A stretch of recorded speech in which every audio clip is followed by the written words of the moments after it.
Light వేశాను, మనకు అన్నీ కనిపిస్తున్నాయి. లైట్‌ని ఆఫ్ చేశాను, మనకి ఏమీ కనిపించట్లేదు. సో, కాంతి అనేది లేకపోతే మనం అసలు దేన్ని చూడలేం. ఒక విధంగా కాంతి అనేది ఒక కన్ను లాంటిది.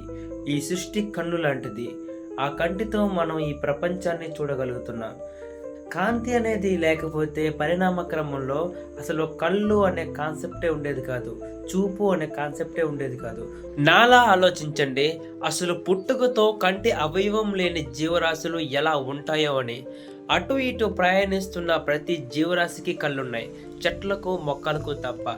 ఎందుకంటే ప్రతి జంతువు, ప్రతి పక్షి, ప్రతి కీటకం ఆహారం కోసం పరిగెత్తాలి. కానీ చెట్లకు ఈ అవసరం లేదు.